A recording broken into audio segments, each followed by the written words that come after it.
Lewis Nelson to talk more about this. Lewis, I'm curious what pops out to you, and in particular when you talk about the FBI. Did they have reason to launch some sort of a counter probe with information that may have come from somebody from the Clinton campaign, paid by the Clinton campaign? It's a narrowly tailored memo. What do you make of this? Yeah, I think narrowly tailored is probably a good way to put it, Rena. What jumped out to me is that if you take a step back, it seems like there's a lot of unanswered questions, or that the memo raises a decent number of questions.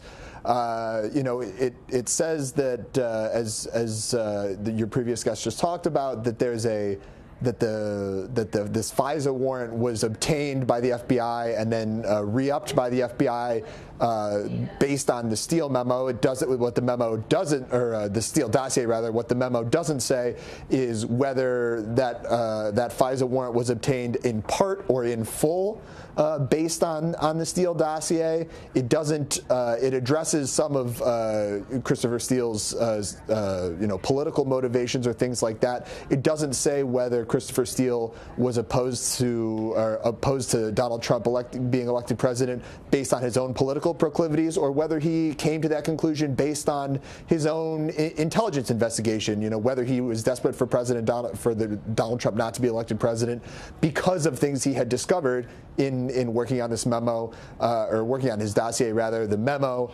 doesn't address the veracity of the memo or the veracity of information in it. It just sort of attacks its author. And so there are, while there are certainly things that are merit discussion, I think it's also fair to say that there's also some questions that it leaves out. There aren't any citations in the memo or anything like that. So it certainly reads. At least, we've all been dissecting this for maybe a half hour now, right. So I think there's some more detailed reading to be done. But on first blush, at least to me, it reads somewhat like a partisan document that would be written by, right. Members of one party on the Intelligence Committee, which is what it was. And when you're looking at the issue of FISA and wiretapping in particular, it's looking at this one sort of particular way of gathering information. In particular, I'm curious what's the pushback that you're hearing on this memo?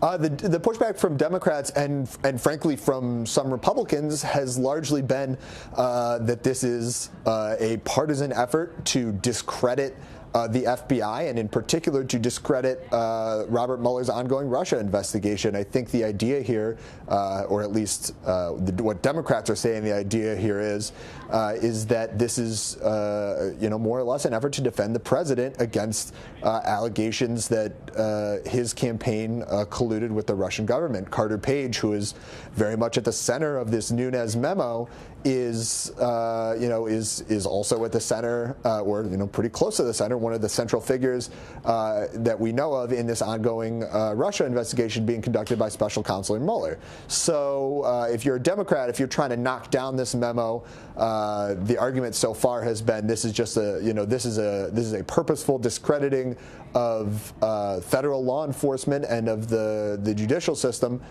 in an effort to defend the president. So ultimately, Lewis, when you look at this memo, what did we learn today that we didn't know 24 hours ago? Boy, really, I don't know that there's a ton that we learned today that we didn't know 24 hours ago. So the gist of it, our sense was, Lewis, that potentially this is what the White House wanted to potentially discredit the Mueller investigation. Do you think that there's some sort of smoking gun here that could create doubt or somehow impede the efforts by that investigation? I don't see a smoking gun. Again, we're all sort of going through this, and there are much sharper legal minds than mine that I'm sure are going to weigh in on this and probably have something more to say. But I don't see a smoking gun in it, having read the memo. Other things that I've seen so far in analyzing it don't see a smoking gun. But I also think this is another one of these things where people are going to read into it what they want to. If you are predisposed, if you're a Republican in the House or a big staunch ally of the president, and you're sort of predisposed predisposed to feeling like the Mueller investigation is a witch hunt, which is what the president has called it. This is probably, you probably are jumping up and down, screaming after reading this.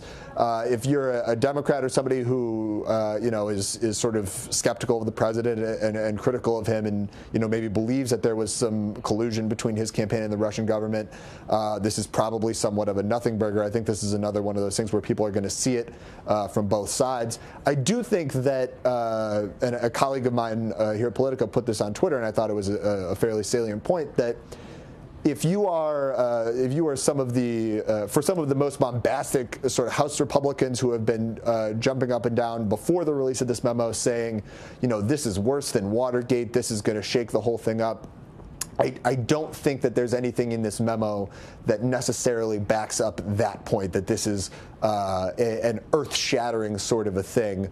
Although, again, I mean, the staunch defenders of the president, his allies in the House and on cable news are probably going to portray it as such. That seems like a fairly fair bet. Although we'll see. Some of this is going to play out in the court of public opinion, and that's going to take a little while to marinate still. I think. Absolutely, an important court that is. Louis Nelson, thank you very much for joining us, Louis.